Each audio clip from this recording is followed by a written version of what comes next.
반야신경 어디를 하느냐. 관자재보살행심 반야바라밀다시 조견 오온 개공. 자, 도일체고액을 하기 전에 오온을 했죠.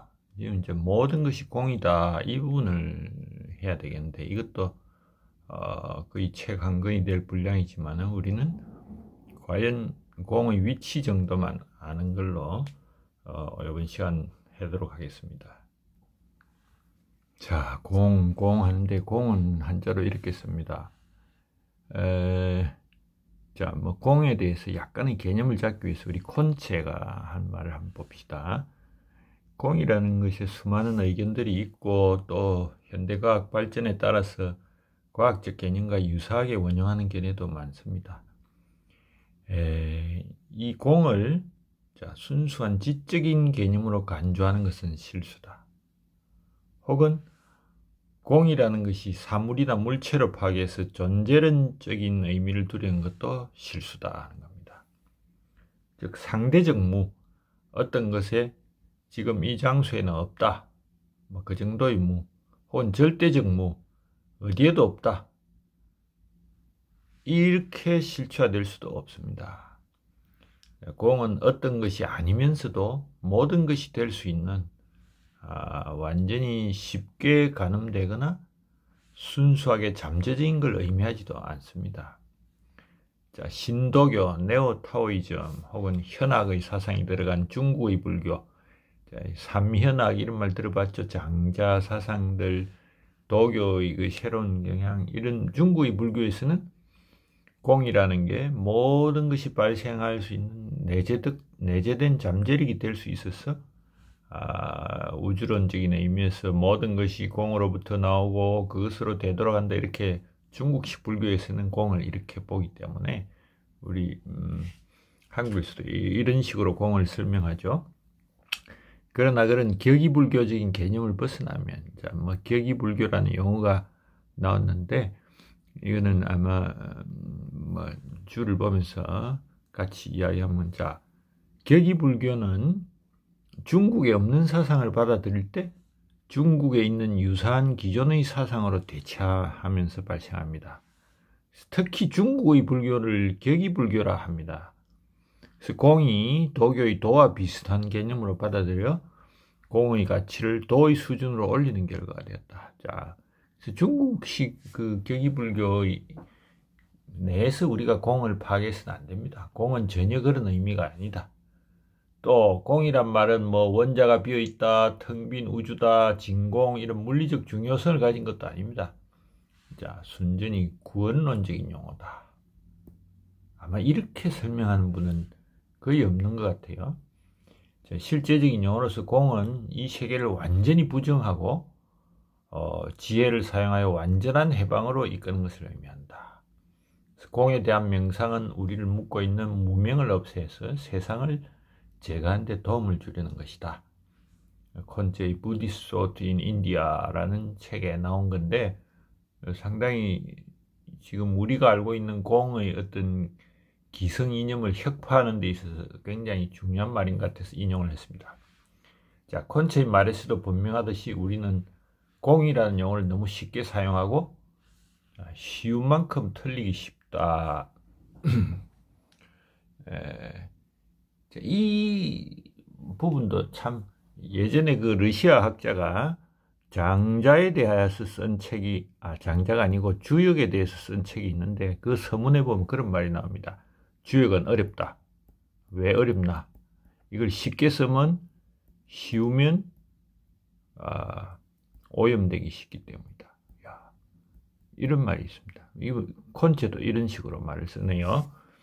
자, 공을 오래 생각하다 보면은 공이 우리 현실 생활에서 의미를 가지는 걸로 파악하려는 경향이 있다. 그래서 그릇의 비유를 들면서 그릇에 빈 공간이 없으면 그릇은 그릇으로 역할을 하지 못한다, 이런 견해가 있죠. 이렇게 설명하는 분들도 있고, 또 건물의 방을 생각하면서 빈 공간이 없다면 건물을 이용할 수 없으니 공이 얼마나 중요하냐, 이런 말도 설명 많이 하죠. 공 자체만을 보면 그럴듯한 설명이다. 그러나 그 공을 만들기 위해서 진흙으로 구워진 그릇 형태가 필요하고, 실내 공간을 만들기 위해 콘크리트 기초, 장식물이 유의 놀이기에 만들어졌다를 잠시 잊게 됩니다. 그래서 빈 공간의 가치를 같은 공이라는 글자를 사용한다고 해서 그 의의를 살리려는 견해는 공이 공을 만드는 유의의 노력에 의한 구조물에 의존한다는 점에서 실패한다. 그렇죠? 공이란 자체의 가치가 없이 유의의 노력에 의한 그것에 의존한다 하는 거죠. 그래서 아마 이거는 이렇게 공을 설명하려는 것은 도교 노자의 사상을 빌린 것에서 유리한다. 자, 불교와 도교의 초점이 다르죠, 완전히. 그래서 또 어떤 분은 공이 비어있다. 그래서 우주공간은 비어있다. 원자의 핵과 궤도를 도는 전자 사이 공간도 비어있다. 세상 만물이 공으로 가득 차있다. 이렇게 하는데, 자, 이런 뭐 과학적인 거를 2500년 전에 염두에 두고 공이라는 말이 나온 건 아니겠죠. 급기야 이걸 벗어나려고 공은 비어있는 것이 아니고 꽉 차있다 이런 주장도 있습니다. 즉 공 속에는 모든 것이 들어있기 때문에 우리가 공 속에서 무한정 꺼낼 수 있다 이런 주장. 그래서 어떤 사물을 예를 들어 그 물건이 무엇이나 될 수 있다. 어린이는 무한정 꿈을 키워 되고자 하는 사람이 될 수 있다. 이런 설명, 이런 견해도 있죠. 자, 이런 예언론적이며 한계가 없는 주장은 결국 사이비공으로 빠진다. 이 실현되지 않을 때 그 실망감, 배신감은 어떡할 것인가.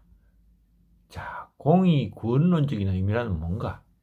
그것은 고통에 허덕이는 사람들에게 이 세계의 새로운 의미를 주기 위한 용어다. 즉, 공은 이 세계를 완전히 부정하고 지혜를 사용해서 완전한 해방으로 이끈다. 공에 대한 명상은 우리를 묶고 있는 무명을 없앤다.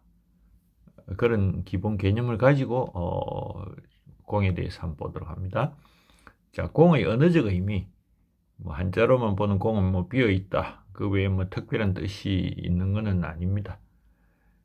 뭐 최근까지 해석은 뭐 가치가 없다 이런 말을 했는데, 자, 그렇지만 오뿐 아니라 일체가 공이므로 모든 것이 가치가 없고 일시적이다 이런 뜻으로 생각을 해야 될 것이냐. 공이란 단어는 수냐타 이런 말들 요새 많이 원어를 사용해 가지고 많이 사용하죠. 자, 수냐타라는 게 부풀어 오르다, 불룩해지다 뜻입니다. 그래서 부풀어 오른 것은 속이 비게 되니 비어있다 이런 뜻이다.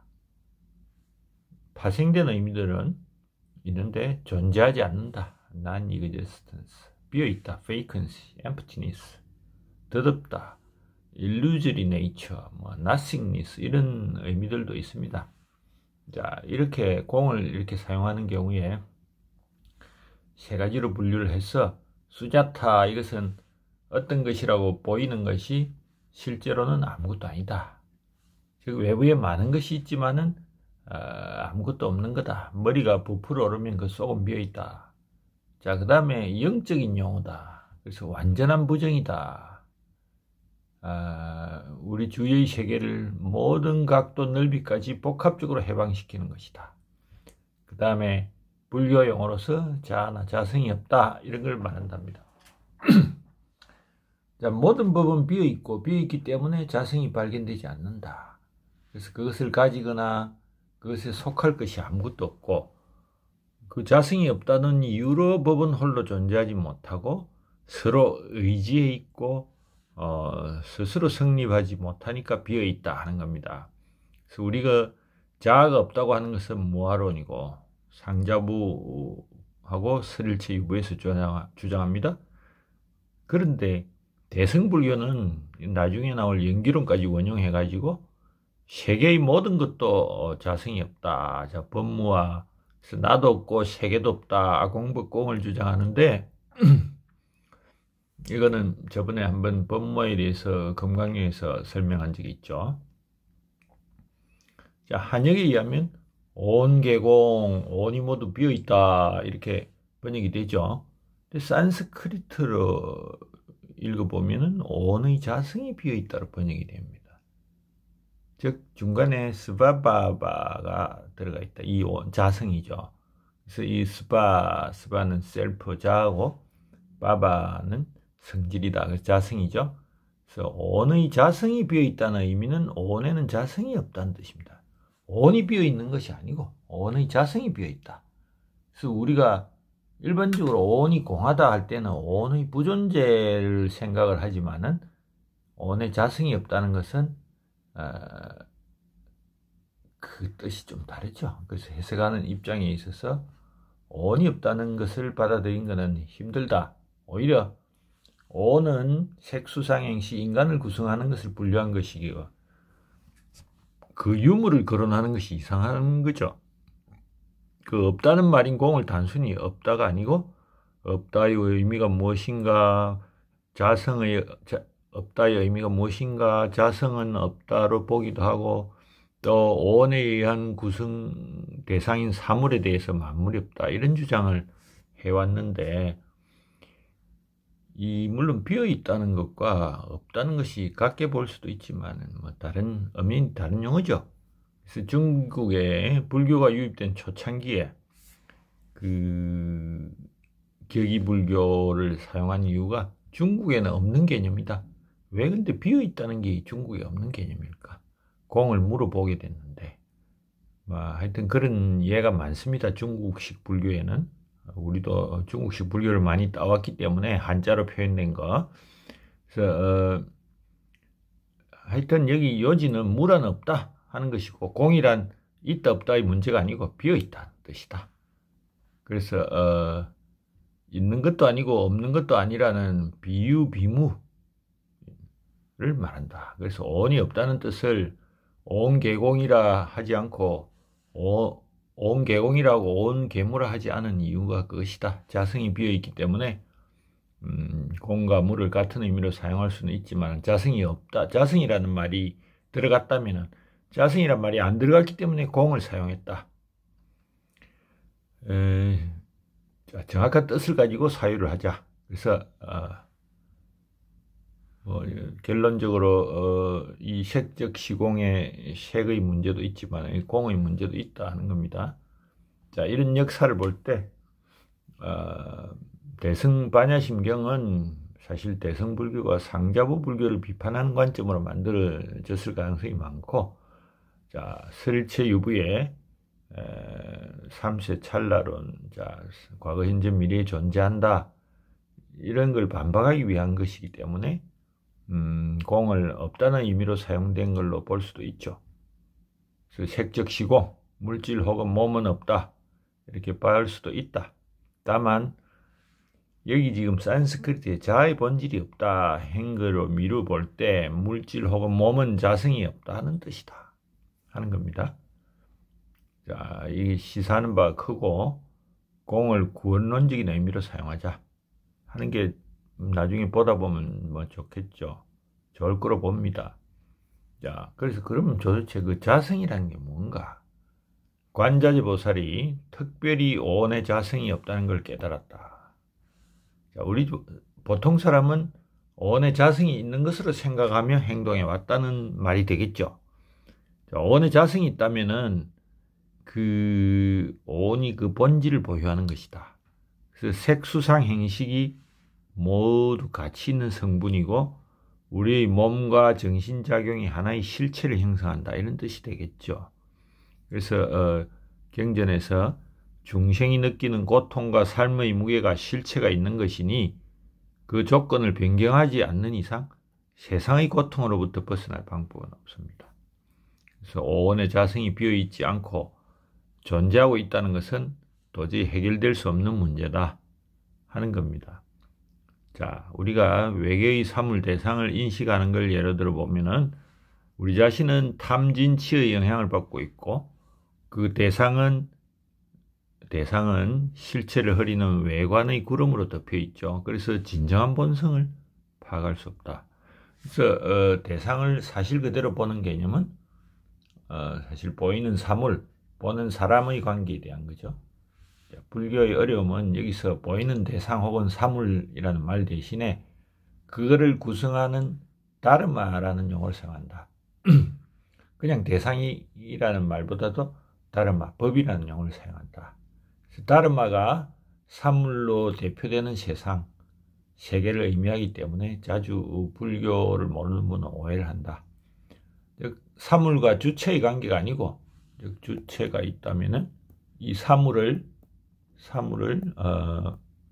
직접 대하는 게 아니고 사물을 구성하는 다른 말을 가지고 본다 하는 거죠. 그래서 이 다른마 주체의 관계를 보는 것은 직접적인 인식의 장애가 될 수 있죠. 그래서 다른 말을 법이라고 번역하지만 여러 가지 용어를 사용해 보고 결국은 다른마 혹은 드러난 현상 뭐 이렇게 본다.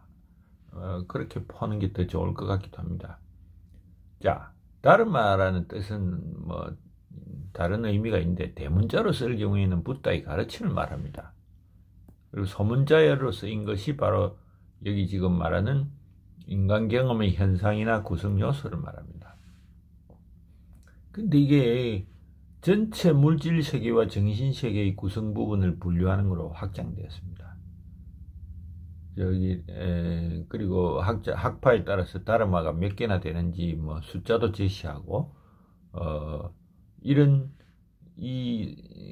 이러한 구성 요소들만이 진정으로 존재하는 실체의 유형이다. 이런 주장까지 나옵니다. 이건 사실 인간의 경험을 분석하는 데 중요하고 사물을 분석하는 데는 큰 도움은 안 될 것이다. 그 적용돼서도 안 된다고 보입니다. 하여튼 이 다르마에 대해서는 설체 유부의 5위 75법이 가장 통용된다. 자, 뭐 이거 구체적으로 다 볼 필요는 없고 개요만 보죠. 색법, 5위, 심법, 심소법, 신불상응해법, 무위법 이렇게 있다. 자, 색은 뭐 물체에 대한 것이고 심은 마음에 대한 거, 심소니까 마음의 작은 작용, 신불상응행법. 자, 마음하고는 관계없는 그런 법이다. 그리고 우리가 무위법은 자주 나오는 거죠. 그래서 색법은 뭐 눈, 귀, 코, 혀, 몸, 물질, 소리, 냄새, 맛, 촉감이다. 뭐 이거는 물리적인 세계에 관한 거죠. 그 다음에 심법은 한 가지다. 마음의 가장 근원적인. 그 다음에 심소법, 마음의 작은 작용, 뭐 느낌, 인식, 믿음 이런 것들을 말합니다. 그리고 신불상 응행법, 이 14가지가 있습니다. 마음과 같이 작용하지 않는 것. 그리고 무위법은 여기 상당히 중요한데 허공, 택멸, 비택멸. 자, 택멸은 간택에 의해 획득되는 멸, 니로다인데 보통 니르바나를 말합니다. 비택멸은 여기 해탈, 열반. 비택멸은 허공과 같이 특별히 거론할 필요 없다. 선택되지 않고 자동적으로 되는 것을 말합니다. 그래서 이 다른 말을 보면은 이 물질과 마음에 관련하여 생기는 핵심적인 것을 목록화했다. 즉 이 세계를 구성하며 세계를 인식하며 마음에서 발생하는 모든 심리 현상이 다른 말. 그래서 이것은 최소 단위이기 때문에 실체라고 간주되어 왔는데 중간파 대성불교에 들어와서 연기법을 운영해서 모두 그 실체성을 부정합니다. 즉 나는 없다는 무아론에 맞추어서 나는 공하고 법은 실체가 있다 이렇게 주장을 해오다가 현재는 아공법공 이것이 마치 부정할 수 없는 조류인 것처럼 보이고 있다. 여기 온 개공이다. 그래서 이걸 보면은 관자재보살은 중생의 고통을 알고 있고 그들과 같이 고뇌하고 연민하면서도 그를 어떤 인간이나 중생을 보고 있지는 않습니다. 오히려 인간이나 중생을 구순하는 온을 보고 있다. 그리고 그들의 자성이 비어있음을 보고 있다. 관자재보살이 중생의 고통을 보는 자이기 때문에 그 온의 자성이 비어있다는 것을 본다는 점에서 고통에 울부짖는 중생의 고통이 근거가 없다. 그 고통이 아닐 것이다. 이런 예상을 보여줄 것이다 하는 겁니다.